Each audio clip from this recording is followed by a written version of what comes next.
शर्मिष्ठा पनोली को पकड़ने के लिए ममता बनर्जी सरकार की प्रतिबद्धता पूरे देश ने देखी। कोलकाता पुलिस पूरे लाव लश्कर के साथ हजारों किलोमीटर दूर गुरुग्राम से 18-19 वर्ष की एक लड़की को उठाकर अपने साथ ले गई।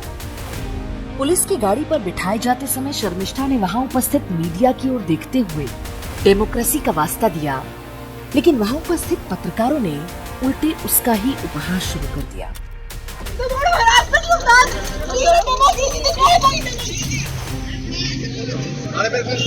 सोचने नहीं है, डेमोक्रेसी नहीं है, डेमोक्रेसी।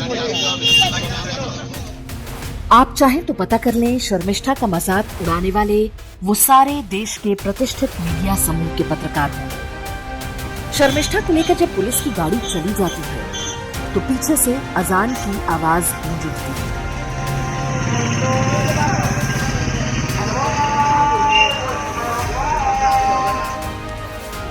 अल्लाह अकबर, अर्थात अल्लाह ही एकमात्र ईश्वर है। ये एक प्रतीकात्मक संयोग है।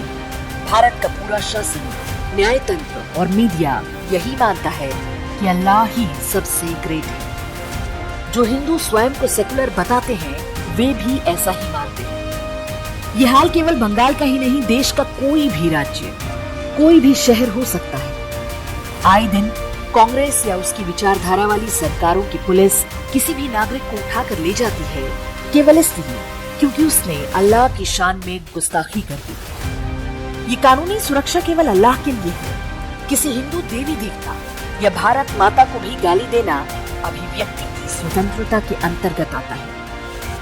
यदि ऐसा नहीं होता तो 2 दिन पहले ही बॉम्बे हाईकोर्ट की जज गौरी गोडसे और सोमशेखर सुंदरेसन ने पाकिस्तान जिंदाबाद के नारे लगाने और ऑपरेशन सिंदूर को हिंदुत्व का आतंकवाद बताने वाली पुणे की लड़की खदीजा शेख को बचाया नहीं होता।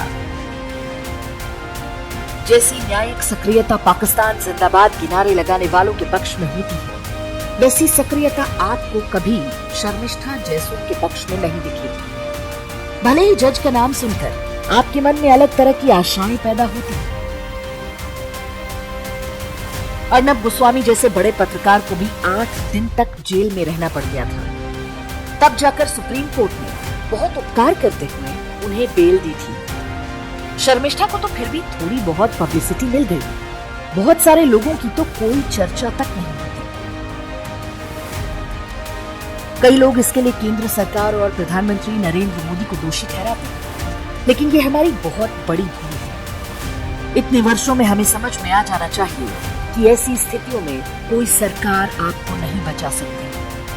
यदि हम अपने राष्ट्र और धर्म के पक्ष में कुछ बोलते, लिखते या करते हैं तो वो नरेंद्र मोदी या बीजेपी के लिए नहीं, बल्कि हमारे अपने लिए होना चाहिए, हमारे परिवार और समाज के लिए होना चाहिए। हिंदुत्व के पक्ष में बोलने के लिए हमारा एकमात्र प्रलोभन यही होना चाहिए कि ऐसा करना हमारे दीर्घकालिक हित में है। हिंदुत्व रहेगा तभी हमारा देश रहेगा और तभी हमारे बच्चों और आने वाली पीढ़ियों का भविष्य सुरक्षित रहेगा। आप पहले से मानकर चलें कि भारत का एलीट शासन तंत्र आपकी तरह नहीं सोचता।